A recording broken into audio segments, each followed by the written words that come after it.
Olá, estudantes da EJA, sejam todos bem-vindos a essa aula. Eu sou a professora Joyce Martins, de Língua Portuguesa. Esta é a aula 35 do nosso módulo, que tem como objeto de conhecimento a variação linguística. Detalhando este objeto, vamos falar sobre vícios de linguagem e também sobre estrangeirismo, certo? Então vamos iniciar mais uma aula. Muito bem. Numa aula na qual iremos abordar a questão do vício de linguagem, temos que entender o seguinte: existem sim as diferentes situações de comunicação. E em situações de formalidade, temos aí o privilégio, é privilegiada a questão de um padrão formal de comunicação. E esse padrão formal de comunicação leva em consideração os padrões que são definidos por uma norma gramatical ou por gramática normativa, você pode chamar das duas formas, Então, quando nós trazemos à tona o conceito de vício de linguagem, é justamente considerando esse padrão formal e também essas regras definidas por uma norma gramatical. Essa norma gramatical vai definir qual que é o padrão correto, qual que é o uso linguístico que deve ser evitado e assim por diante. É nesse contexto que vamos definir o que é um vício de linguagem, qual que é a questão que deva ser evitada e assim por diante. Ah, professora, mas eu estou ali com os meus amigos, numa situação que é informal. A informalidade nos permite aí justamente sermos mais descontraídos no uso da língua. E nesse processo, por estar numa situação de descontração, você pode aí brincar com a língua e usar construções que, de acordo com esses conceitos de vício de linguagem, deveriam ser evitados. Mas, mais uma vez repito, é uma situação de informalidade. Na formalidade, aí você evite as situações que os vícios de linguagem irão nos colocar aqui durante esta aula, ok? E aí agora vamos entender o que significa essa ideia de vício de linguagem e entendê-los melhor para que possamos evitá-los nas situações de formalidade, tanto da fala quanto da escrita, ok? Então vamos começar. A primeira cartela nos diz aí que os vícios de linguagem são enunciados não intencionais que não seguem as regras da gramática normativa. Então olhem só que interessante essa expressão aí, não intencionais. Por quê? Porque há situações, por exemplo, literárias, às vezes algumas peças publicitárias, ou então para gerar algum tipo de humor em textos para essa finalidade, em que esses erros, esses desvios das regras gramaticais são usados de maneira intencional, porque se quer gerar algum efeito de significação. Em literatura, de repente, você transgride ali uma regra gramatical por conta de um movimento artístico que você segue, e assim por diante. Tem toda uma questão ali artística envolvida e um porquê de transgredir aquilo. Então, é intencional. Lá, na publicidade, de repente, você muda ali uma regra, porque aquilo vai tornar o texto mais fácil de ser lembrado, vai fazer com que o slogan da campanha, de repente, seja reproduzido justamente por causa daquele desvio da regra gramatical. Então, é intencional também. E numa situação de humor, aquele desvio gramatical é essencial para que o humor, a intenção de gerar humor, efetivamente ocorra. Então, naquela situação também, o desvio da regra é intencional. Mas, quando falamos de vício de linguagem, o que nós temos é que eles acontecem de maneira não intencional. Por quê? Porque são usos que já estão enraizados na forma como determinado falante usa a língua, tanto na fala quanto na escrita.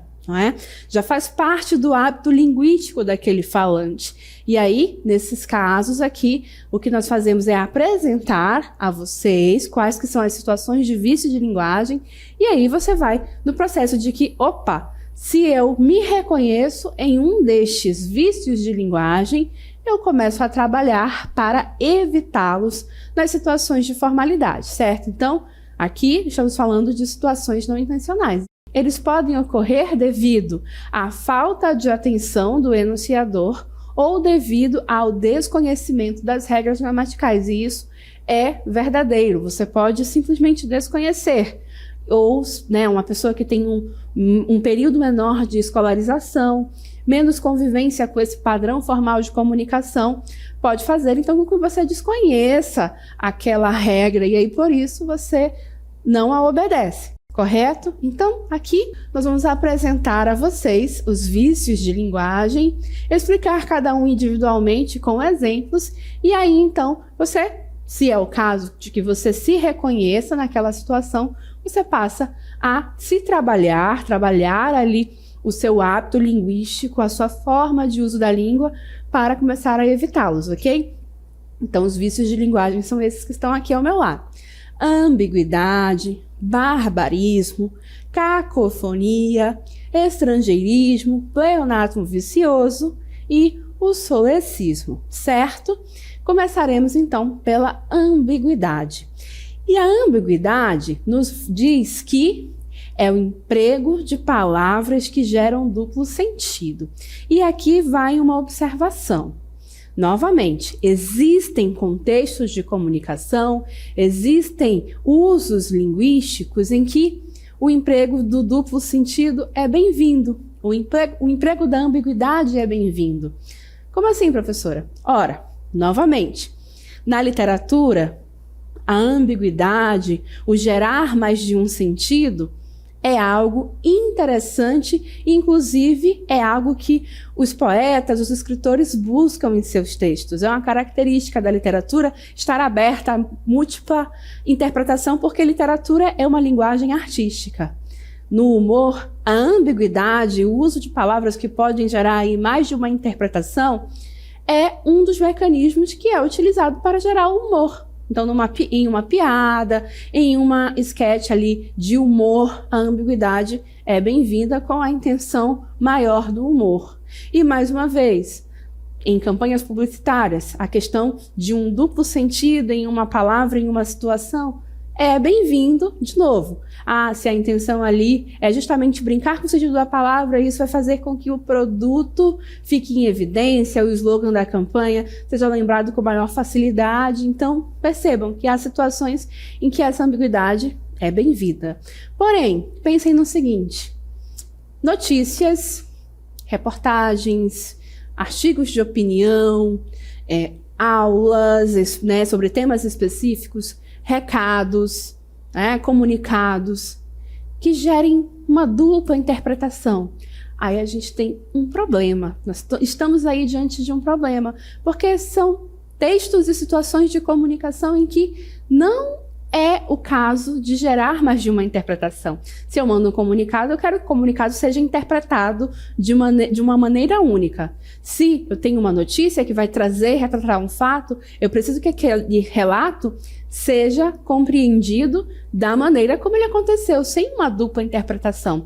Então, é nesse sentido que eu preciso evitar a ambiguidade nas situações específicas em que ela não é bem-vinda, na situação de comunicação, no gênero textual, na intenção comunicativa em que a ambiguidade não é bem-vinda, ok? Então, nós precisamos, como leitores que estão aqui desenvolvendo a criticidade, compreender esses processos, tá bom? E aí, há situações em que a ambiguidade é um vício de linguagem, como eu acabei de expor para vocês. E aí, vamos aos exemplos que a gente trouxe aqui para vocês. Por exemplo, venceram os brasileiros e os argentinos. Imaginem aí uma situação de competição, a Copa do Mundo de Futebol entre seleções dos países, e aí vem essa manchete: venceram os brasileiros e os argentinos. Quem foi que venceu? Os brasileiros foi que venceram os argentinos ou os argentinos é que venceram os brasileiros? Problemático, correto? Porque a manchete é informação, é notícia, e eu não compreendi a notícia. Então é problemático. Outro exemplo. Ana via a Maria no parque com a sua irmã. Aí ficou assim. A irmã. Imaginem que tanto a Ana quanto a Maria tenham irmãs, né?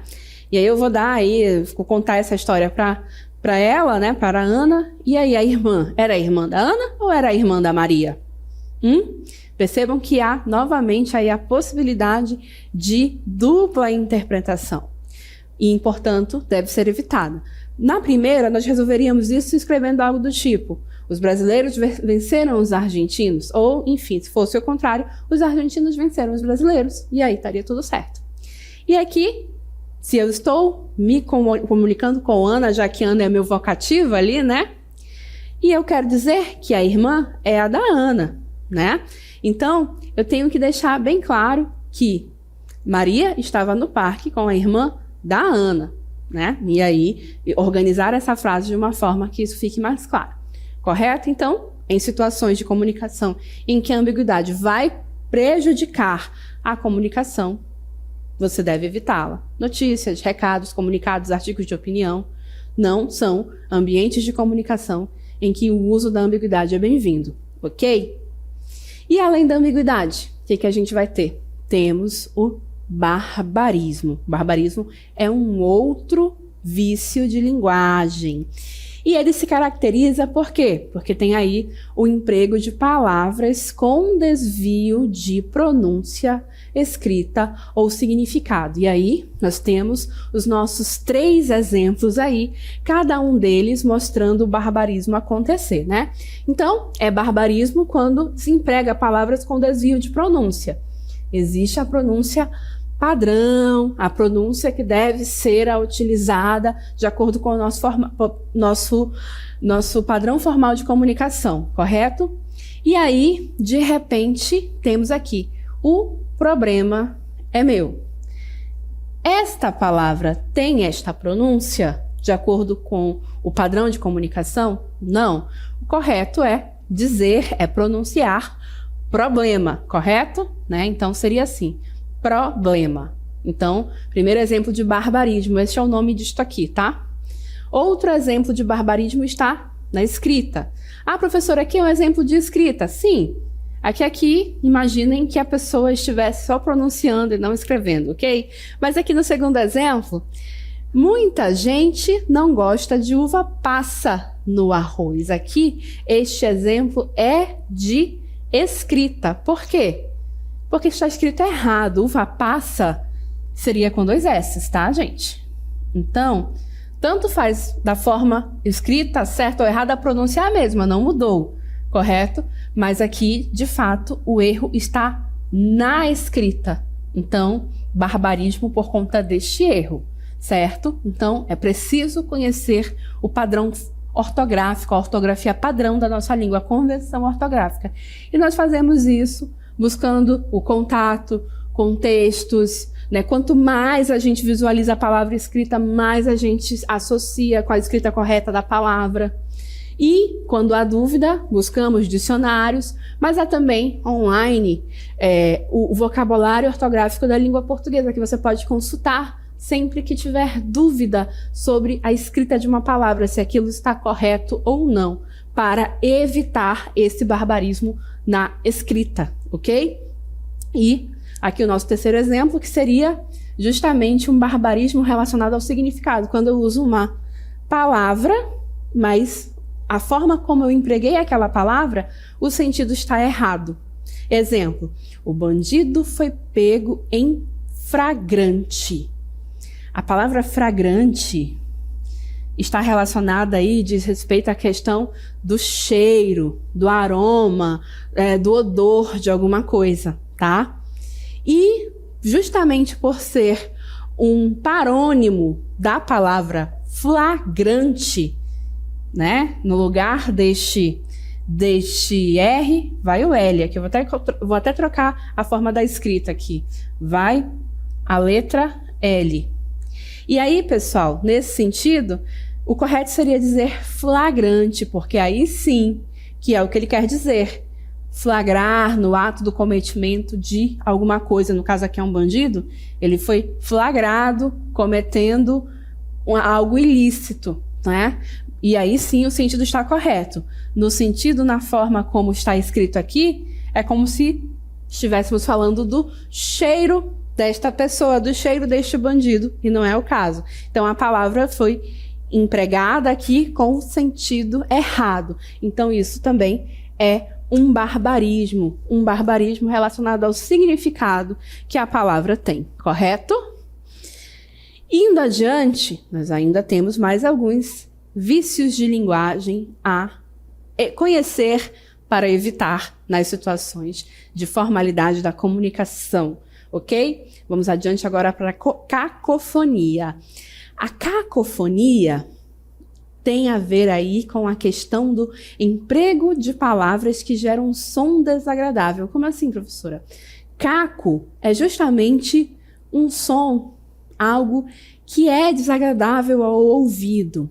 Então, existem algumas frases, algumas construções frasais que, quando você pronuncia, e aí na nossa conversa, né, na nossa fala, nós costumamos falar em um ritmo mais acelerado, correto? Uma palavra, um som emenda com o outro, isso é o normal da nossa comunicação. Então, nessa junção de sons, acaba trazendo uma construção que não é legal. E aí é o que a gente chama de som desagradável. Da mesma forma, no texto escrito, quando a gente faz esse tipo de construção, para a leitura de quem irá depois manusear o texto, também vai gerar aquilo que a gente chama de som desagradável. Porque o leitor, na leitura, vai e leu aquela construção e, opa, soou diferente daquilo que se queria dizer. Então, é isso que é o som desagradável. É a sequência de sons, né? A sequência das palavras. Isso é muito explorado em algumas músicas. Aliás, existe todo um segmento de músicas que explora isso e viraliza bastante. E, muitas das vezes, os sentidos são sentidos com uma conotação inadequada. Mas, justamente, que é para fazer as pessoas acharem engraçado, e aí começam a cantar e viraliza. Mas, novamente, em situações formais de comunicação, de fala e de escrita, devemos nos desviar, e devemos evitar os cacos, as cacofonias. Então, aqui vamos aos nossos exemplos, olhem só. O dentista examinou a boca dela. Onde é que está o caco? Aqui, ó. Olhem só. Cadela. Falando rápido, bocadela. Ele quis inserir essa palavra no contexto dele, na fala dele? Não, não era isso. Não tinha nada a ver com cadela. Mas acabou gerando essa sonoridade. E aí gerou uma cacofonia. Aqui temos um outro exemplo. Num cabrito vinha aqui, né? Onde é que está a cacofonia? Cabrito. Numa fala mais rápida, né? Acabamos inserindo cabrito aí nessa situação. E cabrito não tem nada a ver com aquilo que ele quer significar. Então, as cacofonias ocorrem justamente em situações como estas, em que na fala, na sequência de palavras, acaba ocorrendo uma junção de sons que gera uma palavra com um sentido inadequado dentro do contexto, ok? Então, devemos tomar cuidado com isso na nossa fala e também na escrita, para depois, na leitura, acabarmos sendo surpreendidos por essas situações, ok? E aí, para a sequência da nossa aula, vamos assistir a um vídeo que traz uma situação de comunicação bem interessante. Vamos a ele. Pizzaria Shibata, posso anotar seu pedido? Oi, eu gostaria de uma pizza grande de Tucumã com queijo, por favor. Só um instante. A senhora gostaria de incluir alguma bebida no seu pedido? Sim, um refrigerante de laranja. Ok. Seu pedido fica R$60. Ok, vocês fazem delivery? Qual é o valor? Não, senhora. A gente só trabalha com pizza mesmo. Então, nessa situação que aconteceu aí, houve o uso da palavra delivery. A cliente, né, ao ligar para a pizzaria, fez o seu pedido e usou o termo delivery. A funcionária não reconheceu o significado, porque é um termo que não pertence à língua portuguesa, embora seja muito empregado, mas não pertence à nossa língua. É uma palavra aí que está sendo empregada em lugar de outra expressão, né? Que seria, vocês fazem entrega? Seria isso. E pronto, nós temos o termo para designar essa situação. Porém, muitas pessoas, tornou-se um uso da língua, é usar o termo delivery no lugar de fazer entrega. Ora, então, é esse tipo de situação que o próximo vício de linguagem, que é o estrangeirismo, descreve para nós, que é justamente o uso de palavras ou estruturas de uma língua estrangeira quando já existe uma forma equivalente no português. E aí, nesse sentido, é importante frisar por quê? Porque o estrangeirismo vai ser justamente essa situação específica. Olha, eu já tenho um termo na língua portuguesa para aquilo, que descreve muito bem aquela situação, mas eu intencionalmente escolho me desviar daquilo e adotar o termo em inglês, correto? É diferente de outras situações. Por exemplo, quando a informática começou a existir, existiu aí, então, a necessidade, na verdade, de nomear uma série de produtos que até então não existiam. Não é? Lá em Portugal, eles optaram por traduzir os termos, né? E aí, então, eles fazem esse uso. Aqui no Brasil, optou-se por usar os termos em inglês e eles foram inseridos na língua. Mas vejam, era uma realidade que até então não existia. E o português não tinha termos para nomear aquelas situações. Então, tinha essa questão de importar o termo para uma situação que não existia na língua. Então, nesses casos, ok. E aí, com o tempo, as palavras passam a ter até uma forma que se adapta ao sistema da língua e que a gente chama de palavra aportuguesada e assim por diante. O estrangeirismo descreve uma situação em que já temos o termo em português para aquela situação, que descreve muito bem aquela situação, mas optamos por usar o termo da língua estrangeira. Isso aqui é o estrangeirismo, esse aqui é o vício de linguagem, tá? E aí nós temos exemplos, né? Dizem que Jorge é um gentleman. Gentleman é um termo aí da língua inglesa e que vai justamente substituir a palavra cavalheiro. A palavra cavalheiro serve justamente para indicar o quê? Aquele homem extremamente educado, respeitador, cheio de modos e assim por diante, né? Nós já temos o termo na língua portuguesa. E aí, para que usar a palavra gentleman? Não há necessidade. Então, esse é justamente o emprego do estrangeirismo. É a situação do vício de linguagem que nós estamos aqui descrevendo. Aí, nós temos ali, aquela música causou frisson. Frisson é um termo da língua francesa e é muito utilizado aí para dizer que uma situação causou ali aquela animação, aquela excitação intensa, aquele burburinho. Ora, por que não dizer aquela música causou muita animação? Pronto, nós já temos ali justamente a situação, a questão de um termo que está na nossa língua e que não precisa ser substituído por outro que vem importado. Então vejam, quando a gente fala de estrangeirismo é justamente desses usos excessivos. E aí, claro, tem a situação, professora, de repente estou numa situação, estou ali estudando a língua inglesa e aí eu quero exercitar. Sim, o estrangeirismo, quando ele é colocado aqui para nós como esse vício de linguagem, é justamente no sentido de evitar o excesso. Porque existem situações, por exemplo, que você pode ir andando e na porta de uma loja, em vez de estar escrito promoção, está escrito sale, S-A-L-E. Não há necessidade de escrever esta palavra, sale, se você está no Brasil. E aqui nós temos o termo promoção, que é muito mais abrangente e todos compreendem, certo? Então, o estrangeirismo busca evitar essa substituição desnecessária. E aí, junto com isso, nós trouxemos aqui para a nossa aula justamente essa nuvem de palavras aqui que nos traz uma série de outras palavras que estão presentes no nosso cotidiano e que são estrangeirismos, correto? E que nós poderíamos evitar. Por exemplo, chofer é um motorista. Vintage, né? É para justamente descrever algo que foi tendência em tempos anteriores e que agora você segue usando, especialmente relacionado à moda, à decoração de ambientes e tudo mais. Ah, este objeto é vintage. Ah, esta roupa, este corte de cabelo é vintage. Você pode dizer que é uma tendência antiga, uma moda antiga. Lady, para se dizer que é uma moça muito educada, né, de modos refinados. Para que usar isso, né?